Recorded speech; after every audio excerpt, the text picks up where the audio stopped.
ቴድሮስ ይባላል።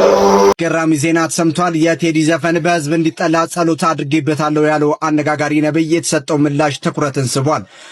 የሞኝ ዘፈን ሁልጊዜ አበባዬ ነው ይባላል። እናንተ ወደ ዘሬ ወስዳችሁ ቴዲ አፍሮን ስድብ ጀመራችሁ። አዲስ አበባ ሁሉ ሀገርሽ ነበር የጥንቱ ስምሽ። ቴዲ አፍሮና ዶክተር አብይ አህመድ ምን አገናኛቸው? እሱ የቴዲ አልበምና የዶክተር አብይ ንግግር በርካቶችን ትኩረት ስቧል። ይሄ ነገር ወደ ፖለቲካው ዘርፍ ለመውሰድ በርካቶች ጥረት እያደረጉ ነው። ዶክተር አብይ አህመድ ዛሬ ያስመረቁት አንድ ፕሮጀክት ላይ የተናገሩትን ንግግር ከቴዲ አፍሮ አልበም መለቀቅ ጋር በርካቶች ሲያገናኙት እየተመለከትን ነው። በርካቶች ስለዚህ ሐሳብ ሲሰጡ ስለተመለከትኩ ነው። እናንተስ ይህን ሐሳብ እንዴት አያችሁት? ወደ ፖለቲካ ለማዞር እየተሄደበት ያለው ርቀት በርካቶችን እያስከፋ ይገኛል። ቴዲ አፍሮ ዛሬ በለቀቀው አልበም በርካቶችን ትኩረት ስቧል። ኢትዮጵያም አልፎ በዓለም ደረጃ በርካታ ሪከርዶችን እየሰበረ ይገኛል። ዶክተር አብይ አህመድ የተናገሩትን ንግግር ከቴዲ አልበም መለቀቅ ጋር አገናኝተው በርካታ የትችት ሐሳቦችን ሲሰነዝሩ እንመለከታለን። እናንተስ በዚህ ጉዳይ ላይ ምን አይነት ሐሳብ አላችሁ? ቴዲ አፍሮና የጠቅላይ ሚኒስትር ዶክተር አብይ ንግግር ምን አይነት አንድምታ አለው? የእናንተን ሐሳብና ኮሜንት እንድትሰጡኝ ይፈልጋለሁ። ቴዲ አፍሮ አዲሱን አልበምስ እንዴት አገኛችሁ?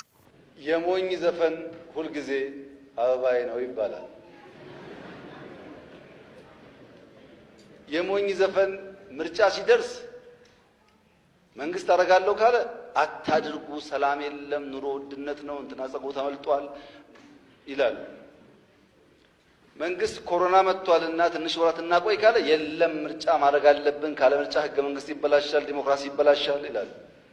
ለምን? ሽግግር መንግስት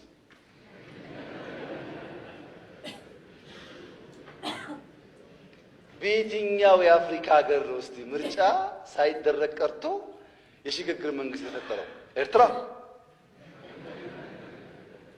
የት እናውቃለን? ከየት ተማር ነው ይሄን? ምርጫ ተደረገም አልተደረገም ተጎጂው ምርጫ ተወዳድሮ እድል መሞከር ያለበት ኃይል ነው እንጂ ስልጣን ላይ ያለ መንግስት አይደለም። ገራሚ ዜና ተሰምቷል። የቴዲ ዘፈን በህዝብ እንዲጠላ ጸሎት አድርጌበታለሁ ያለው አነጋጋሪ ነብይ የተሰጠው ምላሽ ትኩረትን ስቧል። በዚህ ሰዓት አስገራሚ የተባለ ሰበር መረጃ ተሰምቷል። ነብይ ሱራፌል ደምሴ ሰሞኑን የቴዲ አፍሮ ዘፈን ሞገስ እንዳይኖረው ሲገስጽና ሲጸልይ የሚያሳይ ቪዲዮ በዚሁ ሶሻል ሚዲያ መንደር ሲዘዋወር ነበር። ነገር ግን በተቃራኒው ዘፈኑ ደግሞ በዓለም አቀፍ መድረክ የአንደኝነት ደረጃ መያዙ ተከትሎ ብዙዎቹ የነብዩን ትንቢት እያፌዙበትና እየቀለዱበት ይገኛሉ።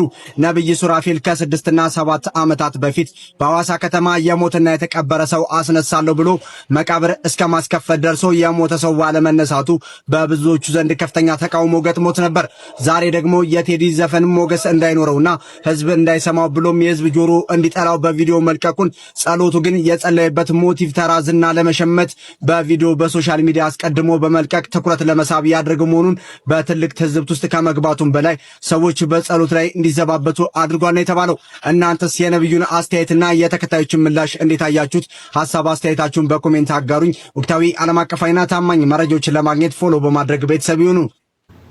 እናንተ ወደ ዘሬ ወስዳችሁ ቴዲ አፍሮን ስድብ ጀመራችሁ። ለዝምባም መልስ የለውም ቴዲ አፍሮ ለሚሰየት ለዝምባም ቆሾ ቆምቦሬ መልስ የለውም።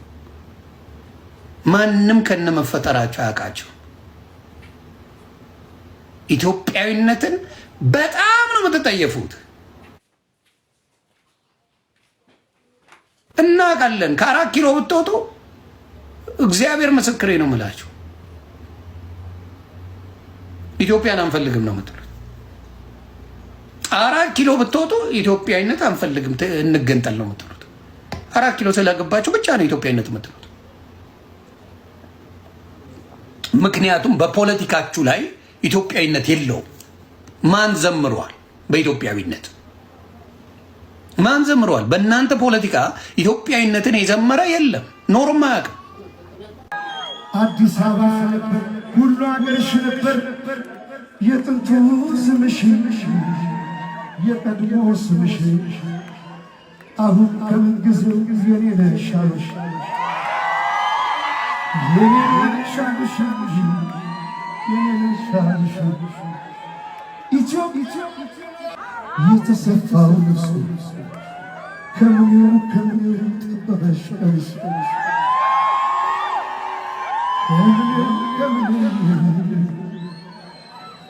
ኢትዮጵያ ለዘላለም ትኑር። ፍቅር ያሸንፍ። በዚህ ደረጃ ቴዲ አፍሮን ትፈሩታላችሁ? ራሳችሁን አስበላችሁ። ወይኔ ብልጽግና! እኔ ቢሆን አልኩ እኮ ቴዲ አፍሮ መግለጫው በጣም ነው ደስ ያለን ምናምን ብዬ ብልጽግና ቢሆን ሩዋንዳ ነው ማድረገው። ቢዝነስ አትችሉም፣ ፖለቲካ አትችሉም። እና በጣም በጣም በጣም ቴዲ አፍሮ ገና ሳይሰማ በዚያ ያልካስጮኸ ደስ ይላል፣ ደስ ይላል።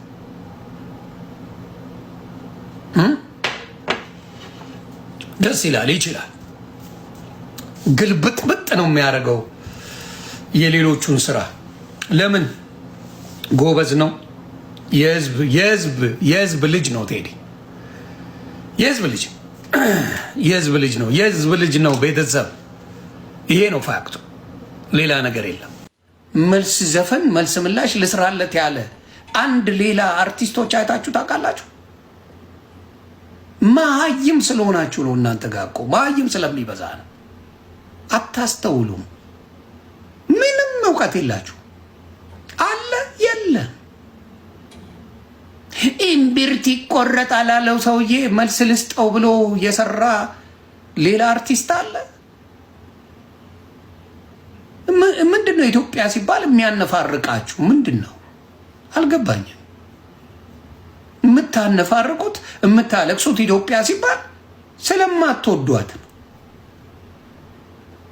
የትኛው አርቲስት ነው አጫሉ እንደዚህ ብሎ ዘፍኗል፣ ኦሮሞ ነኝ ብሎ ዘፍኗል፣ ወይም ደግሞ 4 ኪሎ ብሎ የሆነ ሰው ዘፍኗል ብሎ የዘፈን ምላሽ ሌላ መልሶ የሰራ ሰው አለ?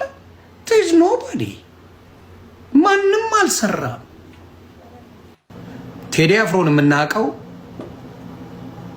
ኦልሞስት 20 ዓመት ሆኖናል። 20 ዓመት ደርሷል። ቴዲ አፍሮ ከ20 ዓመት በላይ እናውቀዋለን። አቢቹን የምናውቀው 8 ዓመት ነው። ማወዳደር አይቻልም። አቢቹን የምናውቀው 8 ዓመት ነው። ዶክተር አብይን። ቴዲ አፍሮን የምናውቀው ከ20 ዓመት በላይ ነው። አንተ እውቀት የለህም። የፕሮፌሰር ብርሃኑ ነጋ አስተያየት ስለ ቴዲ አፍሮ። የሙዚቃው ሊቅ የዘመኑ ጥበበኛ ቴዲ አፍሮ በፕሮፌሰር ብርሃኑ ነጋ እይታ ቴዲ ሁልጊዜም የኔ ጥያቄ የትኛው አልበሙ፣ እንደውም የሚገርመው አብዛኛው ምናልባት ከመጀመሪያዎቹ 2-3 ዘፈኖች በስተቀር ከዚያ በኋላ በደንብ ይሄ ሙሉ አልበም ማውጣት ከጀመረ ጀምሮ የኢትዮጵያን ሙዚቃ መሰረታዊ በሆነ መንገድ ቀይሮታል የሚል ሴንስ አለኝ። እሱም ዝም ብሎ ዘፋኝ፣ ጥሩ ድምፅ ያለው ዘፋኝ አይደለም። ሙዚቃ ያውቃል፣ ግጥሙን ማዘጋጀት ያውቃል፣ ሙዚቃውን ማቀናበር ያውቃል። ይሄ ደግሞ ሬድ ታለንት ወይም ብርቅዬ የተሰጠው ነው። ሙዚቀኞች የሁሉም ነገር ባለሙያ አይደሉም እና እሱ በጣም ኬፓል ብቁ የሆነ በእውነት ናቹራሊ ታለንትድ ከተፈጥሮ የታደለ የሆነ የሀበሻ ዘፋኝ ይመስለኛል። ፕሮፌሰሩ በንግግራቸው ቴዲ አፍሮን ዘፋኝ ብቻ ሳይሆን የግጥም የዜማና የቅንበር ጥበብን አጣምሮ የያዘ ብርቅዬ የተሰጠው ያለው ሙዚቀኛ መሆኑን መስክረዋል። ወቅታዊ ዓለም አቀፋዊና ታማኝ መረጃዎችን ለማግኘት ፎሎ በማድረግ ቤተሰብ ይሁኑ።